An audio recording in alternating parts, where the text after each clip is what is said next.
parler environnement maintenant. La rubrique Pieds sur terre, donc c'est annoncé. On s'intéresse ce matin au mélina et son importance dans la préservation de l'environnement. D'abord, que savoir du mélina? Le mélina est un arbre à croissance rapide, Mélina arborea, c'est son nom scientifique. C'est une essence importée originaire des forêts humides des Indes, mais le mélina n'est pas nouveau en Afrique. C'est un grand arbre qui peut atteindre 30 mètres de hauteur. C'est un arbre d'une grande utilité pour l'homme et la nature. Vous l'avez dit, après 5 ans, cet arbre a déjà le temps de croître et de porter beaucoup de feuilles pour permettre aux femmes de l'utiliser pour y envelopper par exemple de la cassa ou de la pâte.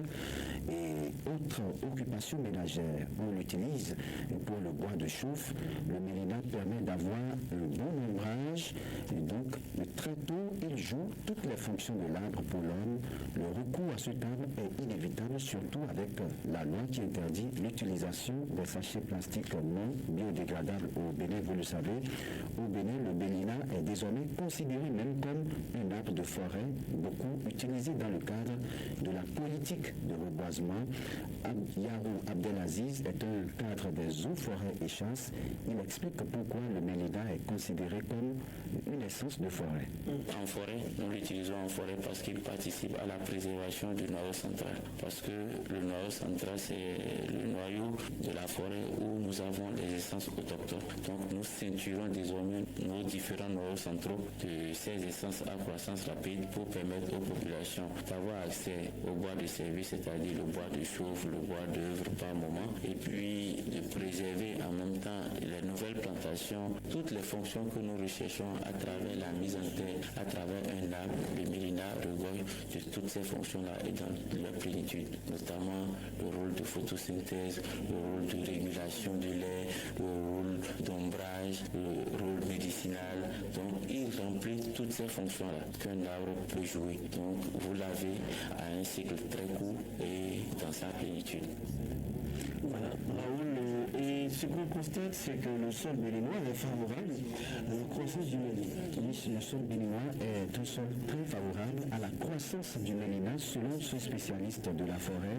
En dehors des terres très inondées, ce arbre pousse un peu partout sur l'ensemble du territoire national. C'est un arbre tolérant, mais c'est aussi très fragile. C'est un arbre aussi très fragile qui nécessite donc un soin particulier. Il suffit de le planter à temps et de le préserver des espèces en divagation. Le mélina pousse vite, mais il est fragile, c'est-à-dire qu'il ne nécessite pas trop, ne résiste pas trop aux menaces, j'allais dire notamment aux menaces liées aux divagations des animaux et aux feux de végétation et aux attaques de certains ravageurs. Donc dès qu'il est mis en terre, il est recommandé de le protéger systématiquement avec des cages ou autres objets de protection. Et quand il est mis en terre, il faut aussi veiller à ce que ces feuilles, les écorces, la racine soient très tôt relevées parce que assez fragile, comme je le disais. C'est un grand arbre.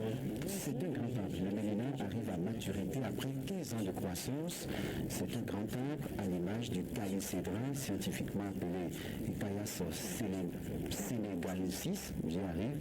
Oui, senegalensis. Il produit beaucoup de feuilles et constitue un excellent bois d'œuvre. Et c'est ce que Yarou Abdel Aziz explique dans ce extrait.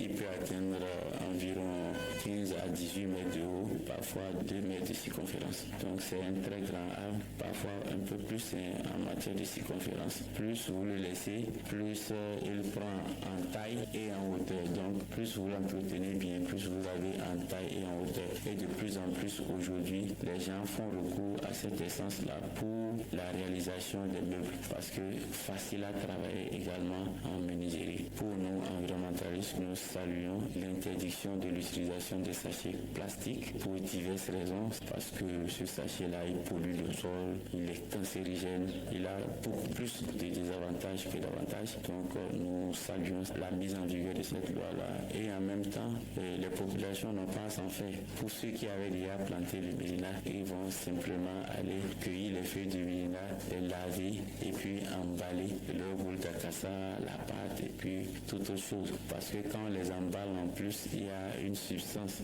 La substance des feuilles ressort sur les différents aliments que nous emballons et ça participe à la bonne santé de l'homme parce que la feuille n'est pas toxique. Voilà donc l'importance du mélina dans notre vie quotidienne, dans la préservation de l'environnement. Et au-delà de tout ceci, les feuilles peuvent être vendues, parce que comme par le passé, les feuilles de mélina, tout comme celles du tech, en somme, comme bien d'autres essences, la promotion du mélina s'impose à nous.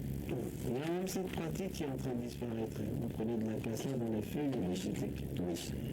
Vous en avez vu encore?